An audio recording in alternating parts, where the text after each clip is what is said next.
one of our champions in Parliament who stood by the community right from the start of this battle for Byles Creek has been David Shoebridge. He's the Greens MLC in the Upper House, and he's here to speak to us this afternoon. Thanks, David.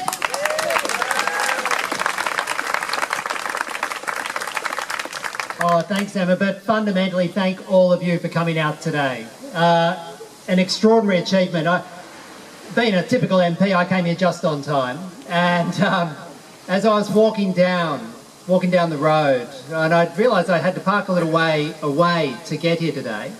Being a Greens MP, it was in my press, of course, but parked a little bit away, and I stepped out and I started walking down, and there was this trickle of people coming down one street and cars on either side, and then I got to the bottom and there was a flood of people coming down the other street, and then I turned around the corner and I got here, and 100 of you would have already been here. And I had this kind of goosebumps feeling, and I don't know if others of you experienced that as you walked here, and you realised that you people have done something quite extraordinary. The community here has risen up and shown all of your elected representatives how much you care about your local community, how much you care about Sydney's remnant bushland, and how much you're going to demand that this is protected in perpetuity. Absolutely. Yeah.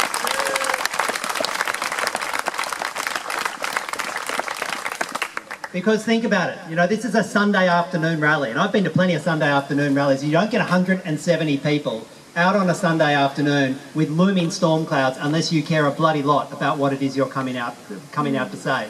And I've got to say, as a Greens MP in the New South Wales Parliament, watching what's happening to our planning system, which is one of my responsibilities, I get a sense that we've got a planning system gifted to you by politicians who care far more for developers and developer profits and for remaking Sydney in some sort of dystopia than they care about our bushland, they care about our people, and they care about our kids and our future generations. And it's time we changed it, absolutely.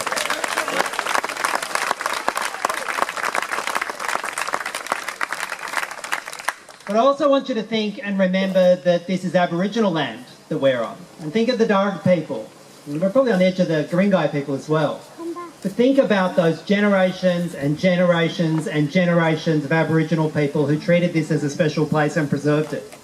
And think about the mindset and the different cultural mindset that allowed this land and land like this all around this continent to be protected not for 5 years or 10 years, but to be protected for 10,000 and 20,000 and 30,000 and 40,000 years.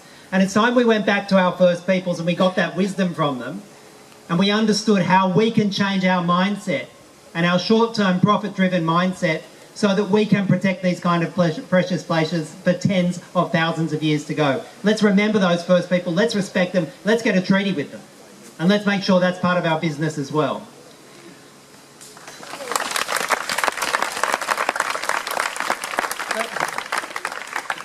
I'm glad that Damien's here. Damien, thank you for coming out. And Damien, I read your inaugural speech when you went into Parliament, and Byles Creek featured in it.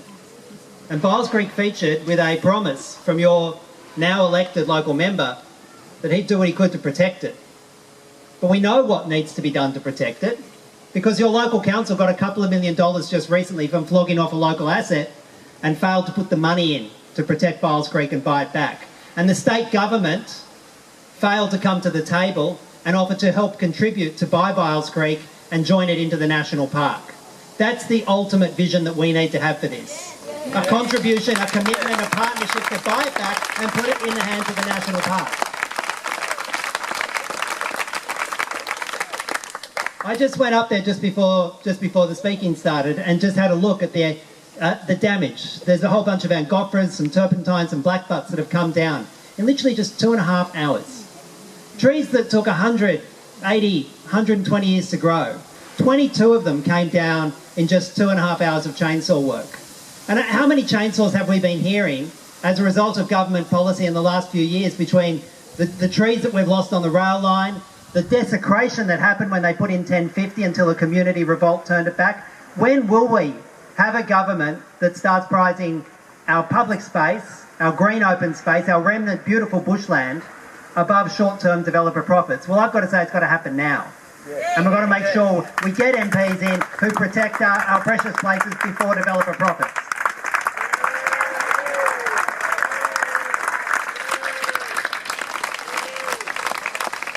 So this is a challenge to the council. It's a challenge to the next council that's going to be elected after September of this year. Don't forget that. It's a challenge to the state government, and maybe it's a challenge to the state government that gets elected in 2019 as well. It's a challenge to all of you as well. This needs to be a commitment. The community has come together in a way that I think inspires me with enormous hope. And you will win this battle. We will save as much of Biles Creek as possible. But we need to have the council come on board and be a partner, not an opponent. And we need the state government to be a partner and not an opponent. We pay our rates, we pay our taxes, we send politicians to these places to do what's right. Well, it starts here in Biles Creek. Thank you.